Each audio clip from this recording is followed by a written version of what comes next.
নমস্কার দর্শক বন্ধুগণ, সাধক জীবন চ্যানেলে সকলকে স্বাগত জানাই। আজকে যোগী কথামৃত পরমহংস যোগানন্দের জীবনী ও বাণী এই থেকে আজকে পঞ্চম পরিচ্ছদ, গন্ধ বাবার অলৌকিক ঘটনা প্রদর্শন। পৃথিবীতে সব ব্যাপারেরই একটা নির্দিষ্ট কাল আর সব কাজেরই একটা উপযুক্ত সময় আছে। সলোমনের এই মহাজন বাক্য আমি আমার আশ্বাস লাভের জন্য পাইনি। বাড়ি থেকে কোনো জায়গায় গেলেই আমার সন্ধানী দৃষ্টি বেশ সজাগ ও সতর্ক রাখতাম। যদি কোনোভাবে আমার ভাগ্যে নির্দিষ্ট গুরুর শ্রীমুখটি কোনো জায়গায় চোখে পড়ে, কিন্তু আমার স্কুলের লেখাপড়া শেষ না হওয়া পর্যন্ত তার দর্শন কোথাও পাইনি। অমরের সঙ্গে হিমালয়ে পলায়ন আর শ্রী যুক্তেশ্বর গিরিজির আমার জীবনে আবির্ভাবে সেই পরম পুণ্য দিনটির মাঝখানে 2 বছর কেটে গিয়েছিল। এর মধ্যে আমি অনেকজন সাধু মহাত্মার দর্শন লাভ করেছিলাম। গন্ধ বাবা, সোহং স্বামী, নগেন্দ্রনাথ ভাদুড়ী মাস্টার মহাশয় এবং বিখ্যাত বাঙালি বৈজ্ঞানিক শ্রী জগদীশচন্দ্র বসু মহাশয়। গন্ধ বাবার সঙ্গে আমার সাক্ষাতের 2টি পূর্বাভাস ছিল, একটি সুসঙ্গত আর অন্যটি বেশ কৌতুকজনক। ঈশ্বরী সরল আর সবই জটিল। প্রকৃতির অপেক্ষিক জগতে কোনো পরম মান খুঁজতে যেও না। মন্দিরস্থিত কালীমূর্তির সামনে দাঁড়িয়ে আমি এমন সময় এই সব দার্শনিক চরম তত্ত্ব সকল মৃদুভাবে আমার কর্ণকুহরে এসে প্রবেশ করল। পিছন ফিরে তাকিয়ে দেখি যে একটি দীর্ঘকায় পুরুষ, যার পরিচ্ছদে অথবা বলতে গেলে তার অভাবে তাকে পরিব্রাজক সাধু বলেই বোধ হয়। আমি সংস্কৃতজ্ঞ ভাবে হেসে বললাম, সত্যি আপনি আমার মনের জটিল চিন্তারাশির মধ্যে প্রবেশ করতে পেরেছেন। প্রকৃতির রুদ্র আর প্রসন্ন এই ভাব মুক্ত হয়েছে কালীমূর্তির মধ্যে, কিন্তু তাদের এই বিপরীত্য আমার চেয়ে অনেক জ্ঞানীগুণীদেরও হতবুদ্ধি ঘটিয়েছে। তিনি বললেন, অতি অল্প লোকই আছেন যারা তার রহস্য ভেদ করতে পারেন। শুভাশুভ এই 2 ভাবের দুর্ভেদ্য প্রহেলিকাময় মানুষের জীবন যেন স্ফিংসের মতো সকল লোকের বুদ্ধির কাছে এক বিরাট রহস্যের সৃষ্টি করে। এর সমাধানের কোনো চেষ্টা না করে অধিকাংশ লোক তাদের জীবন বৃথাই ব্যয় করে। মান্ধাত্তার আমল হতে এমনকি আজ পর্যন্ত লোকে সেই দণ্ডই দিয়ে আসছে। মাঝে মধ্যে একাধজন হয়তো তাদের বিরাট ব্যক্তিত্বের জোরে কখনো পরাজয় মানতে চায় না। দ্বৈত মায়াবাদের মধ্যে হয়তোবা যে অদ্বৈতবাদের অখণ্ড সত্যের সন্ধান পায়। আপনার কথাগুলি খাঁটি সত্যি মশাই। বহুদিন ধরে অকপটভাবে জ্ঞান রাজ্যে অন্তর্দর্শনের অনুশীলন করে দেখেছি, প্রবেশের পথ দারুণ কঠিন। আত্মসমীক্ষা, চিন্তার প্রতি নিরন্তর অবলোকন এক কঠিন আর দারুণ অভিজ্ঞতা হয়। প্রবল আত্মাভিমানকে তা চূর্ণ করে দেয়। সত্যিকারের আত্মবিশ্লেষণই কিন্তু সুনিশ্চিতভাবে সত্যদ্রষ্টার ভাব আনয়ন করে। আত্মপ্রকাশের ধারা বা ব্যক্তিগত স্বীকৃতি শেষ পর্যন্ত তাদের আত্মম্ভরী করে তোলে, যাদের এই ধারণা জন্মায় যে ঈশ্বর ও সৃষ্টির ব্যাখ্যায় তাদের ব্যক্তিগত অধিকার আছে। আলোচনাটি বেশ ভালোই লাগছিল। বললাম, এরকম উদ্ধত মৌলিকত্বের কাছ থেকে সত্য কিন্তু নীরবে সরে যায়, তাতে আর সন্দেহ নেই। মানুষ যতক্ষণ পর্যন্ত না তার ব্যক্তিগত সংস্কার হতে মুক্ত হতে পারছে, ততক্ষণ পর্যন্ত যে সে শাশ্বত সত্য উপলব্ধি করতে পারবে না। মানুষের মন যুগ যুগান্তব্যাপী সংস্কারের পলিমাটিতে আবৃত, সংঘাতিত জগৎমায়ায় অধীন, নিরানন্দ জীবনের নিষ্ফলতায় পরিপূর্ণ। মানুষ যখন তার অন্তঃশত্রুর সঙ্গে লড়াই শুরু করে, যুদ্ধক্ষেত্রের ভীষণ লড়াই, তখন তার কাছে নিতান্তই অকিঞ্চিৎকর হয়ে যায়। দুর্ধর্ষ শারীরিক শক্তিতে পরাজিত হবার মতো মরজগতের শত্রু এরা নয়। সর্বব্যাপী দৃষ্টি, নিরলস এরা মানুষকে স্বপ্নেও অনুসরণ করে থাকে। ভীষণ আর মারাত্মক রকমের অস্ত্রশস্ত্রে গুপ্তভাবে সজ্জিত অন্ধ কামনায় এইসব সৈন্যদল আমাদের হত্যা করবার সুযোগ অনবরত খুঁজে বেড়ায়। অদৃষ্টের কাছে যে আত্মসমর্পণ করে, তার আদর্শের অপমৃত্যু ঘটায়, সে নিতান্তই হতভাগ্য বই কি। তাকে অক্ষম, নীরস আর ঘৃণ্য ছাড়া আর কী বা বলা যায়? মশাই, এইসব ভ্রান্ত হতভাগ্যদের জন্য কি আপনার এতটুকু সহানুভূতি নেই? সাধুটি মুহূর্তের জন্যে চুপ করে রইলেন, পরে একটা শ্লেষের সঙ্গে বললেন, সর্বগুণাধার অপ্রত্যক্ষ ঈশ্বর আর প্রত্যক্ষ মানুষ, যার প্রায় কিছুই গুণ নেই বললেই চলে, এই দুজনকেই সমানভাবে ভালোবাসা অভাবনীয় বই কি, কিন্তু উদ্ভাবনী শক্তিও কম ন্যূন নয়। অন্তরের মধ্যে খুঁজে দেখলে মানুষের মন যা স্বার্থবুদ্ধি জড়িত, তার মধ্যেও একটা ঐক্যের ভাব শীঘ্রই খুঁজে পাওয়া যায়। এক হিসেবে অন্তত মানুষের বিশ্ব ভ্রাতৃত্বের পরিচয় মেলে। এই ভ্রাতৃত্বভাবের আবিষ্কারে মানুষের ক্ষুদ্র ও ভীত মন স্তম্ভিত হয়ে যায়। এইভাবে মানুষের জন্য মানুষের দরদ সৃষ্টি হয়। বিকাশোন্মুখ মানবাত্মার নিরাময় শক্তির বিষয়ে যে মন অন্ধ ছিল, তা একটা উদার দিব্যদৃষ্টি লাভ করে। সকল যুগের সাধুসন্তরা তো আপনারই মতো জগতের দুঃখে কাতর হয়েছেন। একমাত্র স্বার্থপরায়ণ ব্যক্তিরাই অপর মানুষদের জীবনের দুঃখ দৈন্যের প্রতি সহানুভূতি হারায়, কারণ নিজেদের সীমিত দুঃখ কষ্টের মধ্যেই তাদের মন ডুবে থাকে। সাধুটির গম্ভীর বদন বেশ কোমল হয়ে এলো। বলতে লাগলেন, যে ছুরি দিয়ে চেরার মতো আত্মব্যবচ্ছেদ করে দেখে, সেই বিশ্বানুকম্পার বিস্তার অনুভব করতে পারে, আর তার অহংকারের উচ্চ নাদও থেমে আসে। এই সব জমিতেই ভাগবত প্রেমের ফুল ফোটে।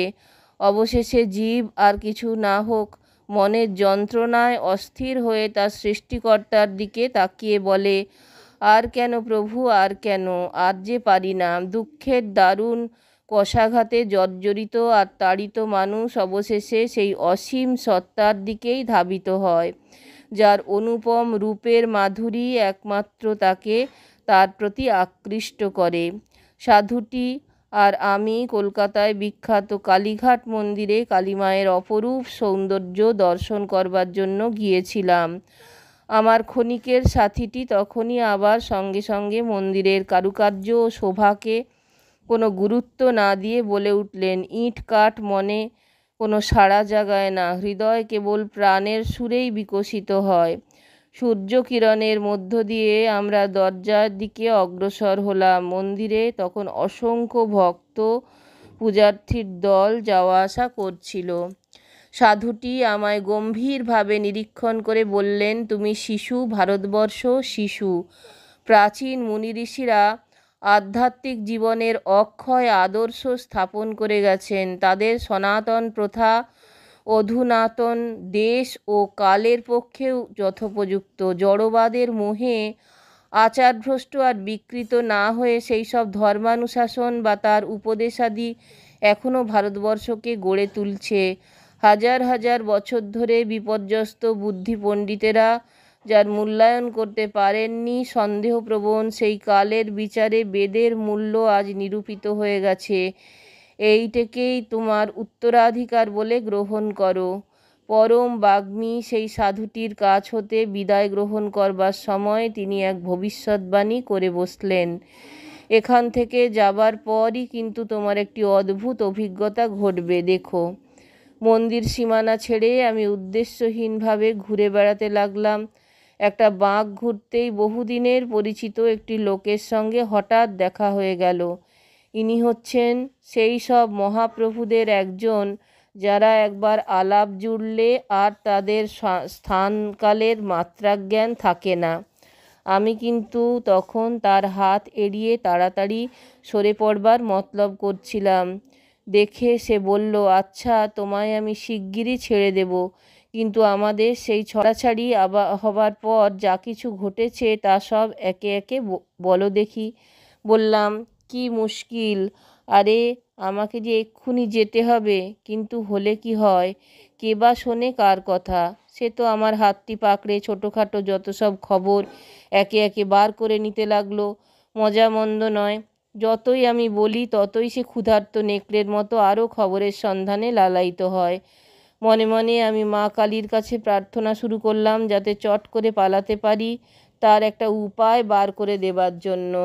সঙ্গীটি হঠাৎ আমাকে ছেড়ে চলে গেল।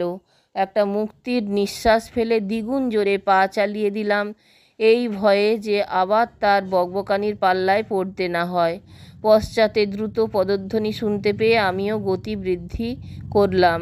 পিছন ফিরে তাকাতে আর সাহস হলো না, কিন্তু প্রায় ছুটে এসে বন্ধুবর খুব স্ফূর্তির সঙ্গে আমার কাঁধটি ধরে এসে দাঁড়ালো। তারপরেই সে শুরু করলো, আরে আমি যে তোমায় গন্ধ বাবার কথা বলতে একেবারেই ভুলে গিয়েছি, উনি ওই সামনের বাড়িতেই থাকেন। বলে সে সামান্য দূরে একটা বাড়ি দেখিয়ে দিল। তারপর বলল, ওর সঙ্গে দেখা করে যেও, কিন্তু বুঝলে ভারী অদ্ভুত লোক, তুমি অনেক আশ্চর্য ব্যাপার ওখানে দেখতে পাবে। যাই হোক, এখন আমি চললাম তবে, এই বলে একবার কিন্তু সে সত্যি চলে গেল। তার এই কথায় কালীঘাটের মন্দিরের সেই সাধুটির ভবিষ্যৎবাণীর কথা আমার মনে পড়ে গেল। কৌতূহলের বশবর্তী হয়ে ওই বাড়িতে গিয়ে প্রবেশ করলাম। দেখি একটি বেশ প্রশস্ত বৈঠকখানায় একটা গেরুয়া রঙের পুরু গালিচার ওপর বহু লোক এখানে ওখানে বসে রয়েছে। বসতেই একটা অদ্ভুত বিস্ময়ের চাপা ফিসফিসানি আমার কানে এসে পৌঁছলো।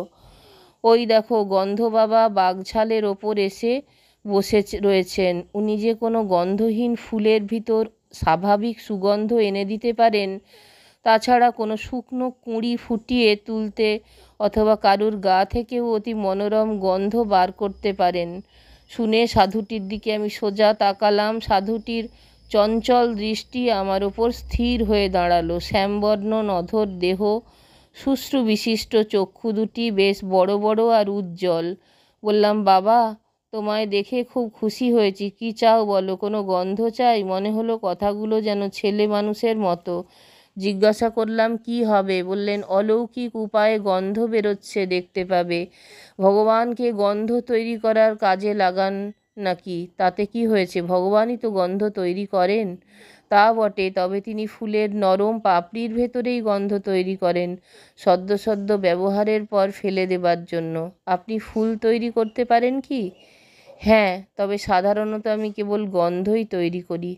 তাহলে আতর তৈরির কারখানা তো সব উঠে যাবে। আরে না না, তাদের ব্যবসা সব ঠিক বজায় থাকবে। আমার নিজের উদ্দেশ্য হচ্ছে ঈশ্বরের শক্তির কিঞ্চিত পরিচয় দেওয়া মাত্র, আর কিছু নয়, বুঝলে মশাই। ঈশ্বরের প্রমাণের কোনো দরকার নাকি? তিনি কি সর্বত্র সকল বিষয়েই অলৌকিক ব্যাপার ঘটাচ্ছেন না, বলুন? হ্যাঁ, কিন্তু তার অনন্ত সৃষ্টি বৈচিত্র্যের মধ্যে আমরাও তো সামান্য কিছু দেখাতে পারি। কতদিন আপনার এই বিদ্যার পারদর্শী হতে লেগেছে? 12 বৎসর। ওই অলৌকিক উপায়ে গন্ধ তৈরি করার জন্য পূজনীয় সাধুজি, মনে হয় যে কোনো গন্ধ বিক্রেতার দোকান থেকে গোটা কতক টাকার বদলে আপনি যা পেতে পারেন, তার জন্য বৃথাই আপনি এই 12টা বৎসর ব্যয় করেছেন। গন্ধ তো ফুলের সঙ্গে সঙ্গেই চলে যায়। হ্যাঁ, কিন্তু গন্ধ তো মৃত্যুর সঙ্গে সঙ্গেও চলে যায়। শুধুমাত্র দেহের তৃপ্তির জন্যে আমি তা চাইব কেন? দার্শনিক প্রবোধ, তোমার কথা শুনে খুব খুশি হলাম। নাও, তোমার ডান হাতটি বাড়িয়ে দাও তো দেখি, বলে আশীর্বাদের দক্ষিণ হস্তটি প্রসারিত করলেন। গন্ধ বাবার কাছ থেকে আমি গজ কতক দূরে বসেছিলাম। আমার গা ছুঁয়েও কোনো লোক সেখানে বসেছিল না। আমি হাতটি বাড়িয়ে দিলাম। যোগীবর তা স্পর্শও করলেন না, শুধু জিজ্ঞাসা করলেন, তোমার কি গন্ধ চাই? গোলাপ? বেশ, তাই হবে। অপরিসীম বিস্ময় দেখলাম যে গোলাপের মনোরম সৌরভ আমার করতলের মধ্যস্থল হতে তীব্রভাবে ফুটে বেরোচ্ছে। আমি একটু হেসে কাছের ফুলদানি থেকে একটা গন্ধহীন ফুল তুলে নিয়ে বললাম, এই ফুলটিতে কি জুঁই ফুলের গন্ধ হতে পারে? তাই হবে। ফুলের পাপড়িগুলো থেকে যখনই জুঁই ফুলের গন্ধ ভুরভুর করে বেরোতে লাগলো, এই অপূর্ব ইন্দ্রজালের সৃষ্টিকর্তাকে ধন্যবাদ দিয়ে তার একটি শিষ্যের পাশে গিয়ে বসলাম। তিনি বললেন যে গন্ধ বাবা, যার আসল নাম স্বামী বিশুদ্ধানন্দ, তিব্বতে এক গুরুর কাছ থেকে যোগের নানা আশ্চর্য প্রক্রিয়া শিক্ষা করে এসেছেন। তিব্বতী যোগীটির বয়স শুনলাম 1000 বছরেরও ওপর। শিষ্যটি গুরুর বিষয়ে বেশ একটু গর্ব প্রকাশ করে বললেন, তাঁর শিষ্য গন্ধ বাবা। আপনি এইমাত্র যেরকম দেখলেন তেমনি যখন তখন কিন্তু উনি শুধু কথা বলে গন্ধ তৈরি করেন না। অবশ্যই মেজাজ অনুযায়ী ওর কাজের অনেক তারতম্য হয়। ওর অদ্ভুত শক্তি। কলকাতার বহু গণ্যমান্য ব্যক্তি ওর শিষ্য। আমি মনে মনে ঠিক করলাম আমি আর এদের দল বাড়াবো না। একেবারে আক্ষরিক অর্থে অলৌকিক শক্তিশালী কোনো গুরু আমার ঠিক মনের মতো নয়। গন্ধ বাবাকে বিনম্র নমস্কার জানিয়ে সেখান হতে প্রস্থান করলাম। বেড়াতে বেড়াতে বাড়ি ফেরবার সময় সেদিনকার 3টি বিচিত্র ঘটনার কথা ভাবতে লাগলাম। দরজায় পা দিতেই উমা দিদির সঙ্গে দেখা। বলল, বড়ই চাল বেড়ে গেছে দেখছি, আবার সেন্ট ব্যবহার করা হচ্ছে, ব্যাপার কি? বিনা বাক্যব্যয়ে হাতটি বাড়িয়ে দিদিকে তা শুকতে ইশারা করলাম। শুকেই চেঁচিয়ে উঠে বলল, কি চমৎকার গোলাপের গন্ধ, আর কি অস্বাভাবিক রকমের উগ্র। সত্যি ব্যাপারটা উগ্র রকমের অস্বাভাবিক। শব্দে আর নাকের কাছে ওই অলৌকিক উপায়ে সুগন্ধ করা ফুলটি ধরলাম। ও জুঁই ফুল আমি বড্ড ভালোবাসি বলেই সে ফুলটি ছিনিয়ে নিল। কারণ দিদি খুব ভালো রকমই জানতো যে ও ধরনের ফুল একেবারেই গন্ধহীন। কিন্তু তা থেকে জুঁই ফুলের গন্ধ বারংবার শুঁকতে শুঁকতে তার মুখের ওপর একটা হাস্যকর নির্বুদ্ধিতা প্রকাশ পেল।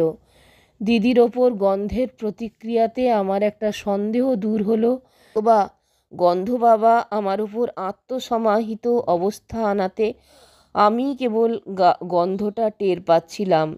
পরে আমি আমার বন্ধু অলোকানন্দের কাছ হতে গন্ধ বাবার আরেকটি অলৌকিক শক্তির কথা শুনেছিলাম, যা শুনে আমার মনে হলো যে হায় রে, পৃথিবীর লক্ষ লক্ষ ক্ষুধিত মানুষের আজকে যদি তা থাকতো।